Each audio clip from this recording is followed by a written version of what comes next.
Entonces, en una ira prerrenal, ¿qué cosa hay? Isquemia transitoria. ¿Isquemia de quién? Del riñón. ¿Y cuáles son las causas? Depresión del volumen intravascular, una hemorragia, uso de diuréticos, gasto cardíaco reducido por falla cardíaca, por ejemplo, ¿no? Vasodilatación periférica cuando hay shock en su fase inicial o por algunos fármacos que alteran la vasculatura de la arteriola aferente o de la arteriola eferente. Por ejemplo, los YECA o los ARA2 alteran sobre todo la arteriola eferente porque van a producir dilatación en la arteriola eferente y al producir dilatación de la arteriola eferente disminuye la presión dentro del glomérulo. O sea, todo lo que disminuya la presión dentro del glomérulo va a originar disminución de tasa de filtración glomerular. O sea, en este caso, en una ira prerrenal, cuando hay hipoperfusión, hay disminución de la presión dentro del glomérulo. Hay menos volumen intravascular, disminución de la presión dentro del glomérulo, por ejemplo. Los AINES actúan a nivel de la arteriola aferente. ¿Y qué hacen en la arteriola aferente? La cierran. Y al cerrarla, no entra sangre al glomérulo, y si no entra sangre al glomérulo, la presión disminuye. Presión intraglomerular disminuida, ¿no? ¿Qué hay que hacer? Suspender AINES, suspender YECAS, hidratar al paciente, manejar el gasto cardíaco, etc. O sea, la corrección es de acuerdo a la etiología que tenemos. Recuerden, ojo, recuerden los AINES. Miren los AINES cómo afectan acá. ¿Recuerdan los AINES también cómo actuaban a nivel renal? ¿Se acuerdan? Daño intersticial, es otro mecanismo, ¿no? O sea, los AINES cuando actúan a nivel intersticial, el mecanismo de daño es por alergia, hipersensibilidad. Aquí el daño, que es prerrenal, el daño es de otra manera, ¿no? Los AINES producen más bien una alteración hemodinámica. En la ira intrínseca, el daño ya es permanente y hay muerte de nefronas. Al inicio, el paciente frecuentemente tiene oliguria, frecuentemente, no siempre. Luego que ha hecho oliguria, el paciente evoluciona en días y hace poliuria, como si se hubiese resuelto el problema. Claro, pero no se ha resuelto. Lo que pasa es que hay poliuria porque el túbulo está dañado y deja escapar un montón de agua. Y después de 3 o 4 semanas el paciente se recupera. Con el paciente el riñón se recupera. La pregunta es, ¿se recupera al 100%? Fácil, ¿no? La respuesta es no. ¿Y a cuánto se ha recuperado? No sé, pues puede ser 99%, 95%, al 90%, al 80%, al 70%, no se sabe, habrá que evaluar. Es decir, para saber realmente cuánto se recuperó el riñón después de una ira, hay que esperar en promedio un mes, 3 a 4 semanas, para poder recién decir cuánto se recuperó el paciente. Porque si uno pretende a la semana o 2 semanas decir si se recuperó o no, uno lo que va a encontrar es que el riñón todavía sigue dañado y de repente no es adecuada la información. Hay que esperar un poco más para poder saber cuánto verdaderamente se ha recuperado. Como recordarán, el daño renal intrínseco puede ser vascular, glomerular, tubular o intersticial. Y el más frecuente de los 4 es el daño tubular, o sea, necrosis tubular aguda. Y de las 2 formas de necrosis tubular aguda, isquémica y nefrotóxica, la más frecuente es la isquémica y que se origina por una ira prerrenal prolongada o que no fue corregida adecuadamente. Acá está lo que les he comentado, las sustancias nefrotóxicas, ¿no? Y ya se pueden estar preguntando, ¿y cómo yo sé que tengo una ira prerrenal?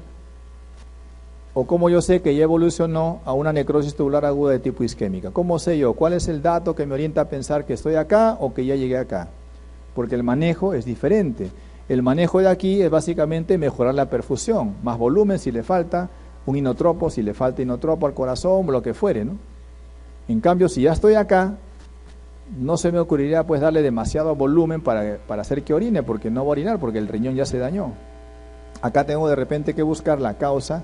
Si es le está faltando un poco de volumen, le daré un poco de volumen, pero no lo sobrehidrataré. De repente acá el problema puede ser un cuadro séptico, corregiré el cuadro séptico, ¿no? Entonces es importante saber si estoy en una ira prerrenal o si estoy en una necrosis tubular aguda. Y para saberlo utilizo este score, el FENA. Bueno, más que score es un dato, un índice.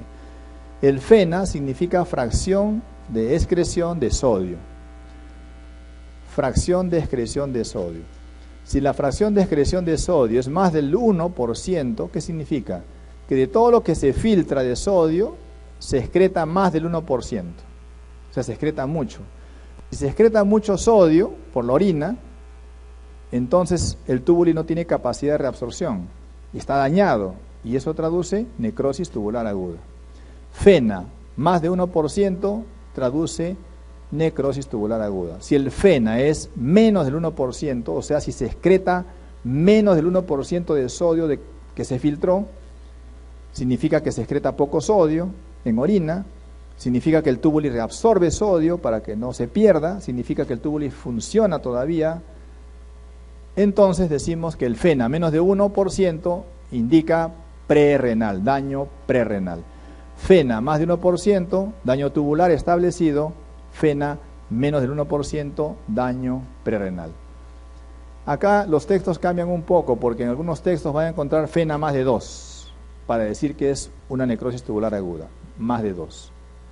También puede ser, ¿no? Y FeNA menos de 1, prerrenal. Y entre 1 y 2, zona incierta. También se señala eso, ¿no? Bueno, la ira posrenal, que ya dijimos que es un daño transitorio, es una obstrucción, hay que desobstruir para solucionar el problema.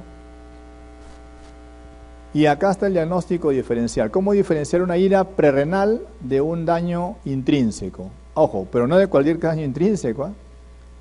Es de un daño intrínseco a nivel tubular. No es un daño intrínseco de glomérulo, no es un daño intrínseco de intersticio, sino que estas variables que ustedes ven diferencia una ira prerrenal de una necrosis tubular aguda, y específicamente de una necrosis tubular aguda isquémica. Y una primera forma bastante sencilla de diferenciarla es la densidad en la orina. Si la densidad en la orina está alta, significa que concentra bien el riñón, y entonces será prerrenal, más de 1018, prerrenal. 1010 o menos, no concentra, daño tubular seguro. El sodio en orina, si el sodio en orina es poco, o sea, menos de 20 miliequivalentes por litro, significa que el riñón funciona todavía, está reabsorbiendo lo que puede, y eso debe ser entonces una ira prerrenal. Si el sodio en orina es más de 20 miliequivalentes por litro, ya se le pierde sodio a este paciente, el túbulo ya no debe funcionar bien, debe ser una necrosis tubular aguda. Ya, pero esto es un poco inespecífico. ¿Hay algo más específico para diferenciar uno u otro? Lo que hemos dicho, el FeNA. Menos de 1%, prerrenal. Acá podríamos decir más de 2% para algunos textos, pero para que quede más claro y más sencillo de recordar, si acá es menos de 1%, más de 1%, ¿qué será? Necrosis tubular aguda.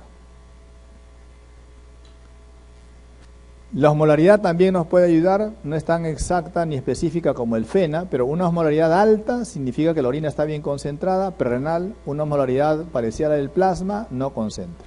O sea, hay que ver osmolaridad urinaria también.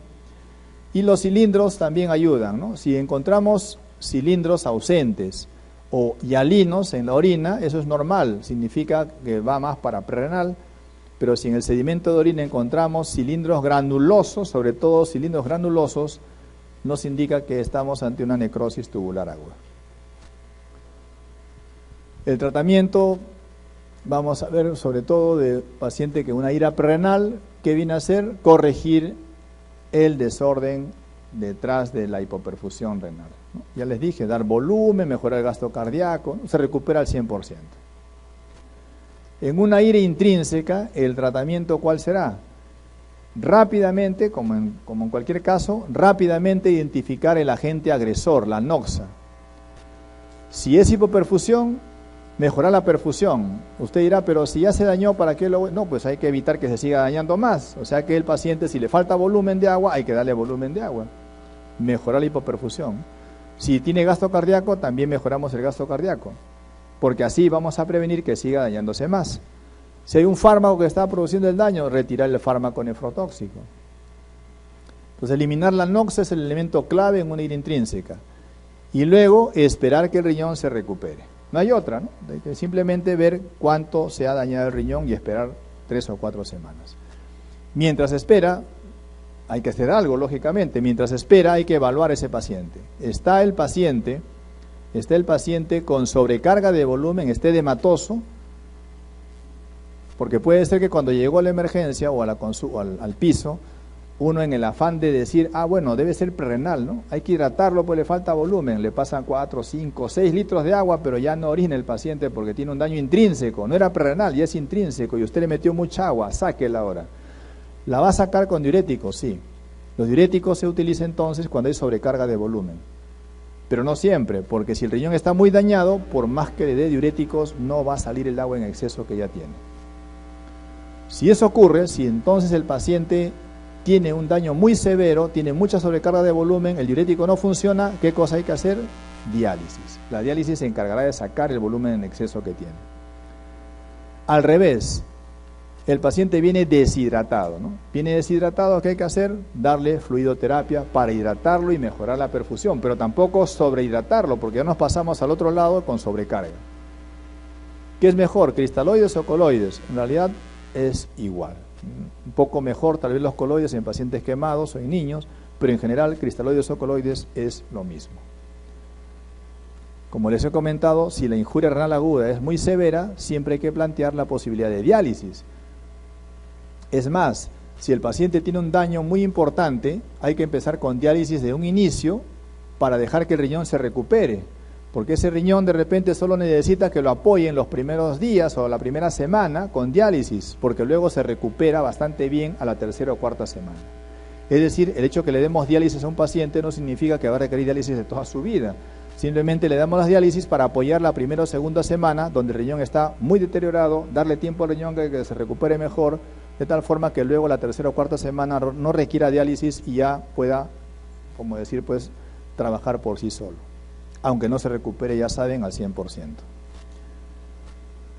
En la ira posrenal, ¿qué hay que hacer? Desobstruir por lo que está obstruido, ¿no? Si está obstruido, desobstruyan. Lo que pasa es que, lo que fuera que está obstruyendo hay que desobstruirlo, un cálculo, sacar el cálculo, una necrosis ureteral, hay que permeabilizar, etcétera. Pero recuerden que luego de la desobstrucción hay poliuria. Y cuando hay poliuria se pierde mucho sodio, se pierde mucho potasio. Entonces, mucho cuidado después de la desobstrucción, puede haber hiponatremia e hipopotasemia. Eso se denomina síndrome post-obstructivo. Entonces, les había comentado que se puede utilizar diálisis en los pacientes con ira intrínseca. Claro, pues ira prerrenal, ¿qué diálisis vamos a usar? Si la ira prerrenal se recupera al 100%, ira posrenal se recupera al 100%. Ahí, ¿qué diálisis vamos a usar? Ninguna. La diálisis se usa en una ira intrínseca cuando esta es muy severa, cuando la ira es muy severa. Y deben recordar entonces las indicaciones de diálisis. Por ejemplo, si hay mucha sobrecarga de volumen y no mejora con diuréticos, con restricción de agua y sal, diálisis, ¿no? Lo hemos comentado. Si hay hiponatremia, recuerden que la hiponatremia de estos pacientes es sobre todo por sobrecarga de volumen. Se va llenando de agua el paciente y se diluye el sodio. A pesar que el sodio se va eliminando en todo caso por la orina, bastante, pero igual se sobrecarga también de sodio y más de agua, diluye, hay hiponatremia, y para corregir esto hay que restringir ingreso de fluidos al cuerpo. El potasio alto, ¿no? Recuerden, hiponatremia, hipercalemia, yo les dije que no siempre hay, pero en la ira intrínseca frecuentemente hay. Entonces, ¿hay hipercalemia? Sí. ¿Qué hacemos cuando hay hipercalemia? Es un riesgo porque puede producir alteraciones cardíacas. La alteración del potasio, sobre todo, es básicamente reflejada en el corazón. Las alteraciones del sodio son reflejadas en el sistema nervioso central. Por ese motivo es importante valorar hiponatremia siempre por compromiso del sensorio e hipercalemia valorando siempre por compromiso cardíaco. Bueno, si tengo hipercalemia, debo restringir el potasio en la dieta, utilizar una sustancia, el intercambio iónico en el intestino, vía oral o con enemas, son sustancias que captan potasio, y así evitan su absorción en el intestino. Ya, pero esto va a demorar, pues no, imagínense que tengo un potasio de 7 o de 8. A ver, que restrinja potasio en la dieta, ¿cuánto va a demorar? El paciente se muere antes de eso, ¿no? A ver, denle una resina de intercambio iónico, eso demora pues 4 o 6 horas. Necesito bajar el potasio lo más pronto posible. Entonces le doy glucosa con insulina. La glucosa con insulina en sangre, rápidamente lo que hace la insulina es meter glucosa al interior de las células y arrastra al potasio. Y por lo tanto el potasio que está elevado en sangre se mete al interior de las células y disminuye su concentración en plasma. Eso es inmediato, eso lo hace en 15 minutos. El bicarbonato de sodio también hace lo mismo, mete potasio al interior de las células. Los beta-2 agonistas, las nebulizaciones que hacemos habitualmente, también meten el potasio de la sangre, el plasma, al interior de las células. Está bien, el potasio no sale del cuerpo, sigue estando en el cuerpo, pero ya no está en el plasma, sino está en el interior de las células. Estos mecanismos de intercambio iónico y restricción de potasio en la dieta, poco a poco irán botando el potasio en exceso que el paciente tiene. Ya, pero glucosa con insulina, bicarbonato, beta-2 agonistas, ¿en qué tiempo actúan? 15-30 minutos. Y ese tiempo puede ser fatal porque hiperpotasemia causa taquicardia ventricular, causa fibrilación ventricular y muerte en el paciente. Por lo tanto, mientras actúe glucosa con insulina, bicarbonato, beta-2 agonistas, hay que proteger al corazón para que no se despolarice. ¿Y cómo protegemos al corazón para que no se despolarice precozmente? Claro, o sea, tiene que despolarizarse para que funcione normalmente, pero digamos que no se despolarice pues aberrantemente, lo protegemos con gluconato de calcio. El gluconato de calcio actúa de inmediato, antes de los 5 minutos, y es un fármaco que no mete potasio al interior de las células. No mete potasio al interior de las células, lo que hace es protege al corazón, estabiliza el potencial de membrana del cardiomiocito para que no haga arritmias. Mientras actúa la glucosa, insulina, bicarbonato y beta-2 agonistas. ¿Qué pasa si uso todo esto y el potasio sigue en 7.5, sigue en 8? En ese caso ya si no funciona nada de esto, diálisis. Si tengo una acidosis metabólica, igual restrinjo alimentos que aumenten los ácidos no volátiles, ¿no? Paciente con restricción de proteínas, le puedo dar bicarbonato de sodio, pero si a pesar de eso sigue en acidosis metabólica, diálisis. ¿No? Bicarbonato menos de 15, ¿no? Diálisis. El fósforo está aumentado. Bueno, aquí en realidad hay que restringir un poco el ingreso del fósforo en la dieta, no requiere diálisis necesariamente. Calcio bajo en sangre, tampoco le voy a dializar, acá lo que doy es suplemento de calcio.